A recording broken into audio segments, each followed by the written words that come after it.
Hello दोस्तों, कैसे हो आप सब। मौर्य एजुकेशन में आप सभी का स्वागत है। दोस्तों, आज हम 9th स्टैंडर्ड के रेशियो और प्रोपोर्शन के बारे में सीखेंगे, जानेंगे और समझेंगे। तो दोस्तों चलिए हम स्टार्ट करते हैं रेशियो और प्रोपोर्शन। अगर जो स्टूडेंट्स हमारे चैनल पर नए हैं, जो दोस्त हमारे चैनल पर अभी नए हैं, उन्होंने हमारे वीडियो को नहीं देखा है, तो प्लीज़ हमारे वीडियो सेक्शन में जाकर हमारे चैनल पर वहाँ प्लेलिस्ट बना हुआ है, प्लेलिस्ट से वीडियो देख सकते हैं। उसमें हमने जो बेसिक कॉन्सेप्ट है उसको कंप्लीट किया है। इसके आगे प्रैक्टिस सेट नंबर 4.1 को कंप्लीट किया है। आज हम प्रैक्टिस सेट 4.2 को कंप्लीट करेंगे। तो चलिए हम स्टार्ट करते हैं। इसके पहले हमको दिया है यहाँ की कंपेयर हम करते कैसे हैं। जैसे मान लीजिए हमको दिया है A/B इक्वल टू C/D। ठीक, तो यहाँ हमको दो फ्रैक्शन दिख रहा है या दो रेशियो बोल सकते हैं, A/B और C/D। ठीक, तो इसको हम क्या लिखते हैं, A/B और इसको लिखते हैं C/D। अब जब कंपेयर करते हैं, जब कोई किसी भी वस्तु या कोई भी न्यूमेरिकल वैल्यू या वेरिएबल में जब हम कंपेयर करते हैं तो वहां पर तीन बातें होती हैं। पहला क्या होगा, या तो हमारी फर्स्ट जो न्यूमेरिक वैल्यू है बड़ी रहेगी, सेकंड छोटी रहेगी। अदरवाइज दूसरा क्या होगा, लास्ट वाली बड़ी रहेगी, पहले वाली छोटी रहेगी, या दोनों इक्वल रहेगी। तो तीन चीज आप ध्यान में रखिएगा। अब जैसे हम इसको क्या करते हैं, यहाँ पर A/B इक्वल टू C/D है। ठीक, तो A into D equal to B into C। यहाँ हो गया AD और यहाँ पर क्या हो गया, BC। ठीक, जब AD का मल्टीप्लिकेशन BC के मल्टीप्लिकेशन से बड़ा होता है तो हमारी first AD is greater than BC होता है, तो फर्स्ट हमारा जो न्यूमेरिक वैल्यू दिया गया है या रेशियो दिया गया है, ये क्या रहती है, बड़ी रहेगी, ये बड़ी रहेगी। आगे हम चलते हैं, बड़ी या इसको आप ग्रेटर भी बोल सकते हैं, ग्रेटर। ठीक, एक ग्रेटर रहेगी किससे, अपोजिट वाले से। अगर AD is less than BC हो जाता है तो क्या रहेगी, ये संख्या छोटी रहेगी। कौन सी, पहले वाली स्मॉलर हो जाएगी, पहले वाली स्मॉलर हो जाएगी किससे, दूसरे वाली से। और तीसरे कंडीशन में क्या होता है, AD equal to BC, AD equal to BC, A को D से मल्टीप्लाई करा और B को C से, तो यहाँ क्या हो जाता है, इक्वल, मतलब बराबर, यहाँ बराबर हो जाता है, जिसको हम इक्वल बोलते हैं। तो बस आपको इस पॉइंट को माइंड में रखना है। अगर आप इस पॉइंट को ध्यान में रखते हैं तो आपका आंसर रॉन्ग नहीं होगा। तो चलिए हम स्टार्ट करते हैं प्रैक्टिस सेट नंबर 4.2। 4.2 में हमको क्या दिया है, कुछ क्वेश्चन दिए गए हैं। जैसे हमको यहाँ फर्स्ट एग्जाम्पल नहीं, क्वेश्चन में समझाया हुआ है कि A/B इक्वल टू दिया है AK/BK। ठीक, अब देखिए AB इक्वल टू A/B दिख रहा है और साथ में K दिख रहा है। K क्या है, यहाँ कांस्टेंट वैल्यू है, K हमारा कांस्टेंट वैल्यू है। ठीक, कांस्टेंट वैल्यू है। कांस्टेंट वैल्यू बोलते किसको है, अब देखिए K ऊपर भी है, K नीचे भी है, मतलब A के साथ में K जुड़ा है, मतलब A और K को मल्टीप्लिकेशन, यहाँ पर जो हमको वैल्यू दिया गया है, ये दोनों का मल्टीप्लाई यहाँ पर है और B के साथ में K का मल्टीप्लाई यहाँ नीचे दिया हुआ है। जो K की वैल्यू A के साथ में है, वही K की वैल्यू B के साथ में है। तो हम किसी भी फ्रैक्शन में आपने देखा होगा, जब कोई भी हमको मैथ में वैल्यू लाना रहता है तो हमको फ्रैक्शन में जिससे डिनोमिनेटर में मल्टीप्लाई करते हैं और उसी सेम वैल्यू से न्यूमरेटर में भी मल्टीप्लाई करते हैं, तो उसकी वैल्यू चेंज नहीं होती है। वही हमको यहाँ पर करना है। जैसे क्वेश्चन में हमको दिया है 5/7, फर्स्ट दिया है 5/7 और आगे हमको इक्वल टू में दिया है, ऊपर ब्लैंक दिया है, नीचे 28 दिया है। ठीक, और इसी को आगे देखते हैं, 5/7 फिर दिया है, ऊपर हमको दिया है 35 और नीचे ब्लैंक दिया है। थर्ड में दिया है, थर्ड में हमको दिया है 5/7 और इक्वल टू नीचे दिया है 3.5। हमको वैल्यू निकालनी है, मतलब जो ब्लैंक स्पेस दिया है यहाँ पर कौन सी वैल्यू आएगी वही हमको चेक करके लिखना है। अब देखिए हमने यहाँ पर पढ़ा a/b, तो यहाँ हमको 5/7 है, ठीक। 5 को a मान लें और b को 7 मान लें, यहाँ वैल्यू दिया है। अब यहाँ पर क्या है, हमको a के और b के निकालना है। अब देखिए नीचे जो दिया है 28, आपको देखने से ही आंसर पता चल जाएगा। b के मतलब b के साथ कोई कांस्टेंट वैल्यू मल्टीप्लाई की गई है, तो 28 मिला है। अब 28 कैसे मिला होगा, 7 का टेबल पढ़िए आप। 7 4 जा 28 होता है, 7 4 जा जब हमने किया तो 28 आया। तो सेम a के साथ में भी k जुड़ेगा, हमको k इक्वल टू क्या मिल गया, 4 है यहाँ पर, तो सेम वैल्यू यहाँ पर भी मल्टीप्लाई होगी। तो k 4 और 8 को 4 और 5 को मल्टीप्लाई करेंगे तो क्या मिल जाएगा आपको, 20।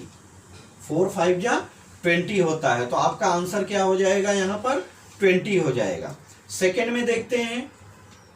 अब देखिए a के इक्वल टू हमको 35 दिया है, a हमको पता है, ठीक। अब आप दूसरे तरीके से भी देख सकते हैं कि हमको क्या a हमको पता है, तो 5 k इक्वल टू 35 हो जाएगा।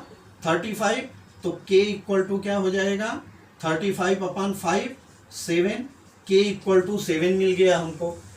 7 5 जा 35 या 5 7 जा 35 होता है, तो सेम वही स्टोरी नीचे भी बनेगी।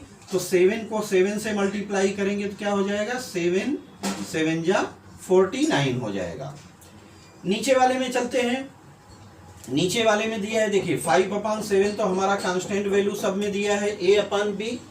अब b के जगह पे दिया है, b के जो है 3.5 हो जा रहा है, 3.5 हो जा रहा है। यहाँ 7 है और 3.5 अगर हम देखेंगे दोनों का रिलेशन तो क्या दिख रहा है यहाँ पर, यहाँ इसका आधा हो जा रहा है। आधा मतलब कितना हुआ, 1 का हाफ होता है 0.5, तो इसको हम किससे मल्टीप्लाई कर दें, 0.5 से, तो ऊपर भी हमको यही काम करना होगा, ठीक। यहाँ क्या दिया गया है, 0.5 से मल्टीप्लाई करने के बाद हमको 3.5 मिला है, तो यहाँ अगर हम 5 में 0.5 का मल्टीप्लाई करेंगे तो क्या मिल जाएगा, 2.5, जो कि यही हमारा आंसर हो जाएगा। तो बस इस तरह से आपको कंप्लीट करना था। अब आगे जो दिया है इसमें क्वेश्चन नंबर 1 का पार्ट 2 दिया है, आपके लिए होमवर्क है। इसको जैसे यहाँ पर किया गया है वैसे ही आप इसको सॉल्व कर सकते हैं। चलिए क्वेश्चन नंबर 2 पर चलते हैं। क्वेश्चन नंबर 2 में हमको दिया है, बहुत अच्छे क्वेश्चन दिए गए हैं, बस आप इसको प्रैक्टिस के माध्यम से कंप्लीट कर सकते हैं। प्रैक्टिस नहीं करेंगे तो आपका काम नहीं हो पाएगा, इसके लिए प्रैक्टिस आप कंटिन्यू करते रहिए। फाइंड द फॉलोइंग रेशियो, हमको कुछ यहाँ पे वैल्यू दी गई है और उसका रेशियो पूछा जा रहा है। फर्स्ट क्वेश्चन को हम पढ़ते हैं। देखिए आप बुक अपने सामने खुला रखिएगा, क्योंकि बुक के माध्यम से ही मैं क्वेश्चन करा रहा हूँ, तो बुक आपके सामने रहेगी तो क्वेश्चन आप ध्यान से पढ़ सकते हैं, समझ सकते हैं। The ratio of radius to circumference of a circle. Ratio of a radius, अब बता रहा है कि एक सर्कल है, ठीक। सर्कल में क्या है, एक तो हमको रेडियस बता रहा है, रेडियस को हम r से डिनोट करते हैं, ठीक।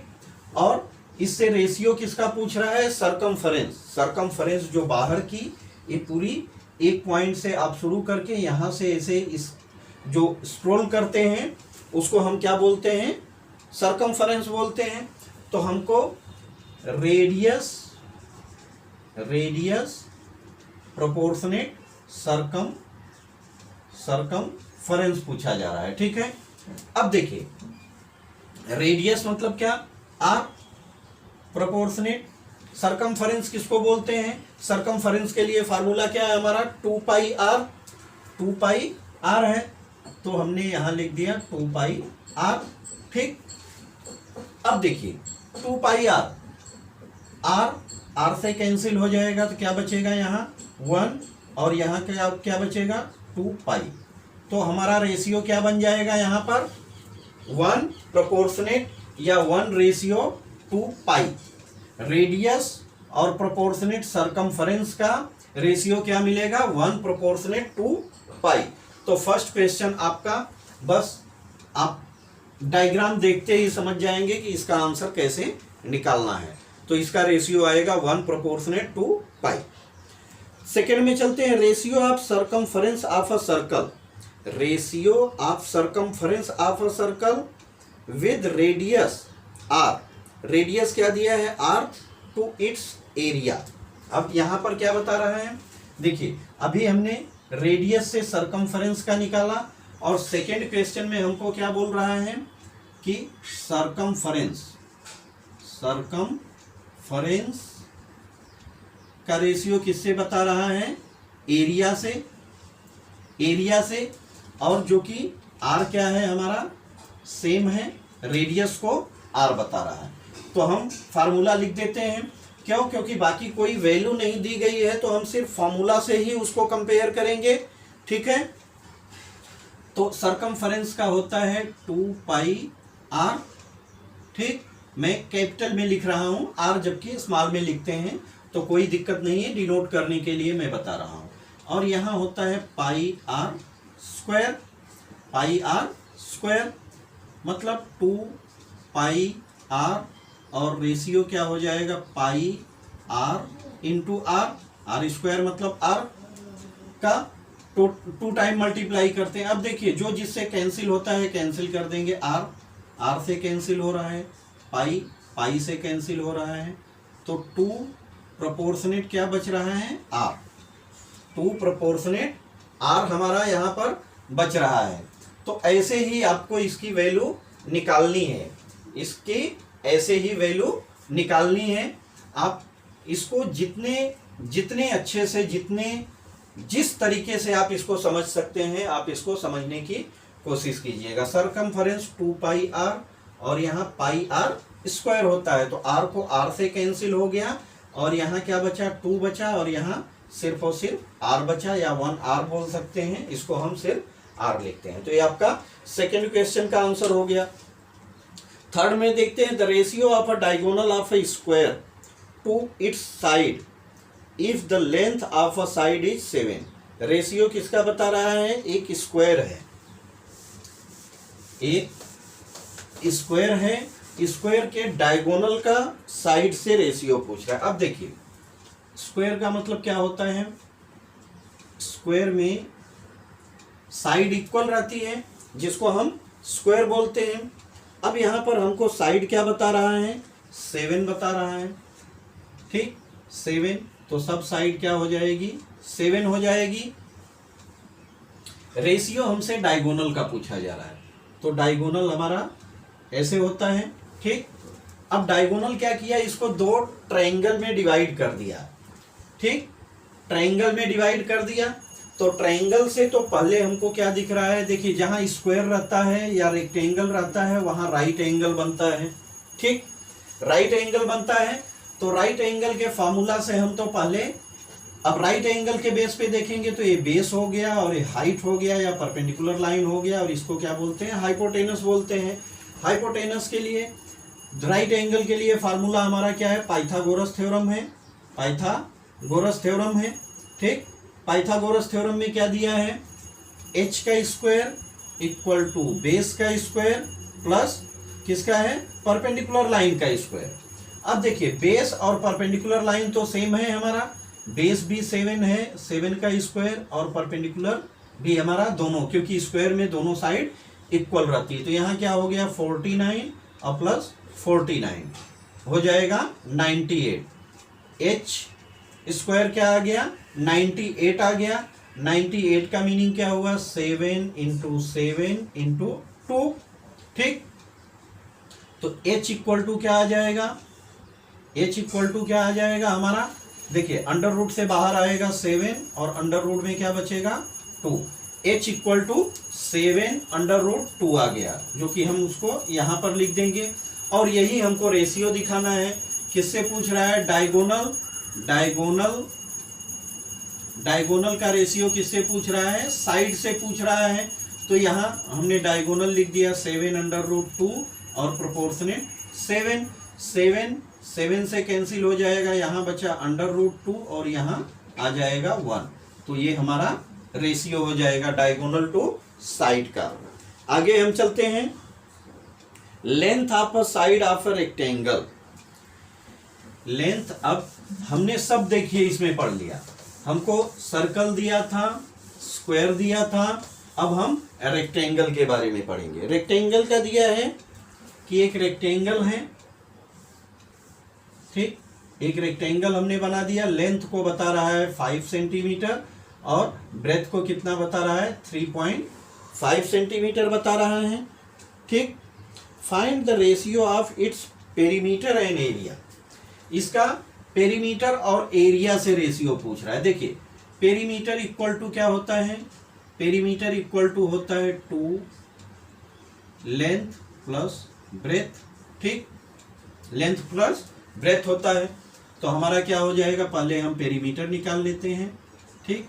लेंथ हमारा 5 है और प्लस ब्रेथ है 3.5, इसको हमने ऐड करा तो क्या मिला 8.5 इक्वल टू हो जाएगा 17 सेंटीमीटर, ठीक है, 17 आ गया इसका आंसर। अब एरिया, एरिया इक्वल टू क्या होता है लेंथ इंटू ब्रेथ। लेंथ हमारा 5 है, ब्रेथ हमारा 3.5 है, तो इसको जब मल्टीप्लाई करेंगे तो 17.5 हो गया स्क्वायर सेंटीमीटर, स्क्वायर सेंटीमीटर।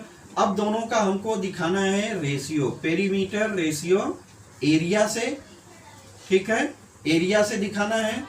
तो अब क्या हो जाएगा, यहाँ 17 रेशियो 17.5 है। हम रेशियो जब भी दिखाते हैं सिंपलेस्ट फॉर्म में दिखाते हैं, सिंपलेस्ट फॉर्म में दिखाते हैं। अब देखिए 17 रेशियो 17.5 आ रहा है, यहाँ डेसिमल में आ रहा है। डेसिमल हटाने के लिए क्या करना होगा, अगर इसमें हम 2 से मल्टीप्लाई करें या डेसिमल पहले हटा देते हैं तो यहाँ क्या हो जाएगा, हमको 10 से मल्टीप्लाई करना होगा और यहाँ पर भी क्या करना होगा 10 से, तो ये हो जाएगा 170 और यहाँ पर हो जाएगा 175, ठीक, 175 हो जाएगा। आगे हम क्या करेंगे, देखिए किससे डिवाइड हो रहा है, 5 से डिवाइड हो रहा है। 5 3 जा 15 और 5 4 जा 20 और 5 3 जा 15 और 5 5 जा 25। हमारा रेशियो क्या आ जाएगा 34 प्रोपोर्शनेट 35। तो इस तरह से आपको करना था। क्वेश्चन नंबर 3 पर चलते हैं। Compare the following pairs of ratio, comparison करना है, ठीक है।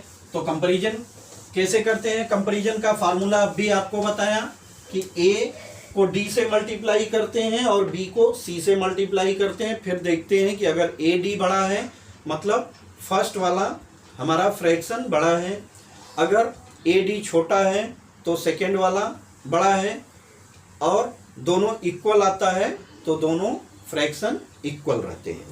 अब हमको फर्स्ट में दिया है √5, √5 अपॉन 3, और दूसरा क्या दिया है 3√7, 3√7 दिया है। अब क्रॉस मल्टीप्लिकेशन बताया मैंने, इसको हम ए मानेंगे, ए बी है, ए सी है और ए डी है। तो क्या हो जाएगा, ए डी चाहिए तो ए इंटू डी इक्वल टू क्या हो जाएगा √5 इंटू √7, और यहाँ पर क्या हो जाएगा, यहाँ पर हो जाएगा हमारा 3 इंटू 3 लिख सकते हैं, या अंडर रूट में लिखना है तो क्या है 3 किसका स्क्वायर रूट है 9 का, तो हम √9 इंटू √9 भी यहीं पर लिख सकते हैं, ठीक है, क्योंकि यहाँ अंडर रूट है तो यहाँ पर भी वैल्यू हमको अंडर रूट में दिखानी पड़ेगी। अब यहाँ पर क्या हो जाएगा इक्वल टू 5 इंटू 7, और यहाँ क्या हो जाएगा एक ही अंडर रूट में दिखा देते हैं 9 इंटू 9, 5 7 जा 35, और यहाँ क्या आ गया √81 आ रहा है। अब देखिए हमने दोनों की वैल्यू निकाल दिया, अब 81 बड़ा है या 35 बड़ा है, तो हमको ऑब्वियसली क्या दिख रहा है कि 81 बड़ा है, तो 81 हमेशा यहाँ पर सेकेंड वाला जो साइन दिया है ये वाला हमारा क्या रहेगा, बड़ा रहेगा। क्यों? क्योंकि AD छोटा हो गया किससे, CB से, ठीक, CB से छोटा हो गया। तो अब हम क्या लिखेंगे, 35 इज लेस देन 81। तो वैसे ही आप इसको दो तरह से लिख सकते हैं कि √5/3 इज लेस देन 3/√7 या 3/7 इज ग्रेटर देन √5/3। तो दोनों तरह से आप इसको लिख सकते हैं। आगे बस सेम ऐसे ही क्वेश्चन दिया है, आप इसको अच्छे से कर सकते हैं। एक और आपको बता देता हूं, बाकी आपके लिए होमवर्क रहेगा। एक इसमें और मैं बता देता हूं, जैसे दिया है 3√5 3√5 क्या दिया है, 5√7 5√7 दिया है, ठीक है। अब इसको हमको कंपेयर करना है √63 √63 क्या दिया है, √125 √125। अब देखिए ABCD, A को D से मल्टीप्लाई करेंगे तो क्या हो जाएगा, 3√5 इंटू √125। यहाँ हम कंपेयर के लिए बॉक्स बना दिए। और B इंटू C क्या हो जाएगा, 5√7 इंटू √63, ठीक है। अब देखिए यहाँ भी अंडर रूट है, यहाँ भी अंडर रूट है, यहाँ भी अंडर रूट है, तो इसको भी अंडर रूट कर देते हैं।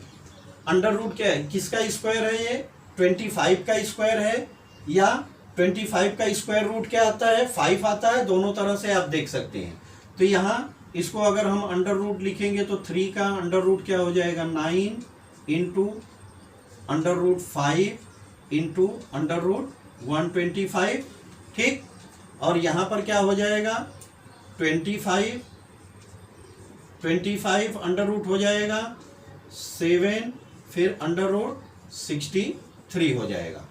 आप मल्टीप्लाई कर दीजिए, 9 5 जा 45 और 125 से मल्टीप्लाई कीजिए, 45 5 5 जा 25, 5 2 जा 10 में 2 जोड़ेंगे 12, 1 हाथ लगा, 5 1 जा 5 और 6 हो जाएगा, 4 5 जा 20, 4 2 जा 8 2 10, 4 1 जा 4 8 5 हो जाएगा, 5 2 6 5।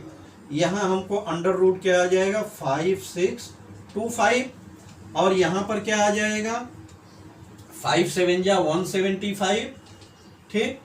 और 25 7 जा 175 को 63 से मल्टीप्लाई कीजिए, 3 5 जा 15 और 3 7 जा 21, एक 22 हुआ, 3 1 जा 3 में 2 जोड़ेंगे 5 हो गया, ठीक।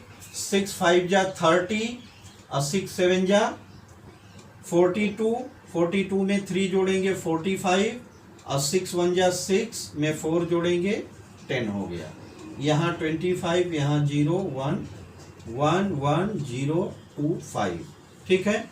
अब देखिए इसमें बड़ा कौन सा दिख रहा है, बड़ा तो हमको ये दिख रहा है, क्योंकि इस साइड का पार्ट हमको बड़ा दिखा, तो अपोजिट जो रहेगा वही बड़ा रहेगा। तो यहाँ पे हम क्या देंगे, ऐसा ग्रेटर देन की साइन देंगे और इसको बड़ा दिखा देंगे। तो बस सिर्फ ऐसे ही आपको करना है, इसमें जरा भी कंफ्यूजन नहीं आना चाहिए। आगे हम चलते हैं। देखिए ABCD एक दिया है हमको पैरालेलोग्राम, एक हमको पैरालेलोग्राम दिया है, इसका 4 एग्जाम्पल दिया है, 4 क्वेश्चन दिया है। मैं 2 इसमें सॉल्व करा देता हूं, बाकी आपको करना है। ABCD एक पैरालेलोग्राम बता रहा है। पैरालेलोग्राम कैसा रहता है, उसकी साइड अपोजिट साइड इक्वल रहती है, ठीक। अपोजिट साइड्स आर इक्वल रहती है और पैरेलल रहती है, उसको हम पैरालेलोग्राम बोलते हैं। अब हमको देखिए बता रहा है यहाँ ABCD, ठीक। एंगल A और B ऑफ द पैरालेलोग्राम का रेशियो दिया है, A प्रोपोर्शनेट बी का रेशियो दिया है एंगल का, क्या है 5:4 दिया है। आगे हमको बी की वैल्यू पूछ रहा है। देखिए पैरेलल लाइन पर बना हुआ पैरालेलोग्राम कहा जाता है जब उसकी अपोजिट साइड पैरेलल और इक्वल रहती है। ठीक, अब यहाँ पर 4 साइड है तो 4 एंगल भी बनते हैं। एंगल क्या रहता है, अपोजिट एंगल्स आर इक्वल रहते हैं। पैरालेलोग्राम में अपोजिट एंगल्स आर इक्वल रहते हैं, या एक ही लाइन पर बने एंगल क्या रहते हैं, लीनियर पेयर एंगल कहे जाते हैं। या दो पैरेलल लाइन को किसी एक लाइन से इंटरसेक्ट कराते हैं तो उसमें इंटरनल एंगल क्या रहते हैं, 180 डिग्री रहते हैं। अदर वे से देखेंगे तो ए का एडजेसेंट क्या है, बी है, एंगल ए का एडजेसेंट बी है, तो यहाँ एडजेसेंट एंगल भी क्या रहते हैं, adjacent angle equal to 180 degree रहते हैं। तो हम यहाँ क्या लिखेंगे, angle A plus angle B equal to 180 degree. ठीक, यहाँ रेशियो क्या है, इसका 5x है और ये 4x इक्वल टू 180 डिग्री हो जाएगा। तो 9x इक्वल टू 180 डिग्री, तो x इक्वल टू 180/9 हो जाएगा। तो x की वैल्यू आ जाएगी 20 डिग्री। हमको वैल्यू किसकी पूछी जा रही है, एंगल b। एंगल b हमारा क्या है, 4x है, तो 4 × 20 कर देंगे तो 80 डिग्री आ जाएगी वैल्यू b की। और a की ऐसे ही निकालना रहे तो एंगल a का भी आप निकाल सकते हैं, 5x है, तो 5 × 20 इक्वल टू 100 डिग्री आ जाएगा आपका आंसर। तो एकदम सिंपल है, जरा भी कहीं पर भी डिफिकल्टीज नहीं आनी चाहिए आप लोगों को। एक और क्वेश्चन देख लेते हैं इसमें, इसके बाद हम इस प्रैक्टिस सेट को यहीं पर एंड करेंगे। इसके आगे का जो पार्ट है पार्ट 2 में कंप्लीट करेंगे, क्योंकि एक ही में करेंगे तो बहुत लंबा हो जाएगा ये। Ratio of present age of Albert and Salim 5:9। Albert है और सलीम है, ये 5 है तो ये 9 है। इन लोगों का रेशियो दिया हुआ है। 5 ईयर हेंस, आज के 5 साल बाद उनकी रेशियो का बता रहा है। एज क्या हो जा रही है, 3.3:5 आफ्टर 5 ईयर्स 3:5 हो जा रही है। तो प्रेजेंट एज पूछा जा रहा है। ठीक है, प्रेजेंट एज हम मान लेते हैं क्या है, कॉमन, यहां हम लिख देंगे कॉमन एज ऑफ सलीम ने एल्बर्ट एंड सलीम इज क्या हो जाएगा 5x और दूसरे का हो जाएगा 9x। ठीक, common age of Albert and Salim is 5x and 9x, क्योंकि x इसका मल्टीपल हमने कॉमन ले लिया और 5 और 9 रेशियो है इसका। अब इसमें क्या बता रहा है, ये तो हो गया प्रेजेंट का हमने लिख दिया। आगे आफ्टर 5 ईयर्स क्या हो जाएगा, एल्बर्ट हो जाएगा हमारा 5x + 5 और सलीम कितना हो जाएगा 9x + 5, क्योंकि 5 साल दोनों की उम्र में हम ऐड कर देंगे, क्योंकि 5 साल बाद का बोल रहा है। और इन लोगों का रेशियो क्या हो जाएगा 3:5 है। ठीक, हमारा क्वेश्चन तैयार हो गया, बस इसको सॉल्व कर दीजिए, आंसर आ जाएगा। अब करना क्या है, क्रॉस मल्टीप्लिकेशन कर दीजिए। तो 5 × 5x + 5 इक्वल टू 3 × 9x + 5। 5 5 जा 25x + 25 इक्वल टू 27x + 15।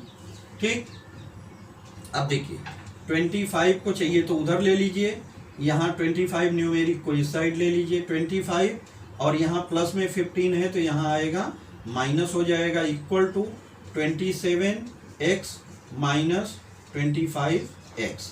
ठीक, यहाँ बचा 10 और यहाँ बचा 2x। ठीक, तो x इक्वल टू क्या हो जाएगा 10/2, 2 5 जा 10। x की वैल्यू क्या आ गई 5। ठीक, अब x की वैल्यू 5 आ गई तो आप दोनों का एक्चुअल एज, प्रेजेंट एज निकाल सकते हैं। प्रेजेंट एज क्या हो जाएगी, एल्बर्ट की 5x है तो 5 इंटू 5 25 ईयर हो जाएगी, और सलीम का कितना हो जाएगा 9x तो 9 इंटू 5 45 ईयर्स हो जाएगा। तो बस ऐसे ही इसको आपको सॉल्व करना था, जरा भी डिफिकल्ट नहीं है। आगे इसमें 3 क्वेश्चन और हैं जिसको 5, 6, 7 हम नेक्स्ट प्रैक्टिस सेट जो हमारा सेशन रहेगा उसमें हम इसको कंप्लीट करेंगे। तब तक के लिए बाय बाय। आप इसको बार बार कोशिश कीजिए, बार बार प्रैक्टिस कीजिए, सफलता श्योर मिलेगी। Thank you, bye.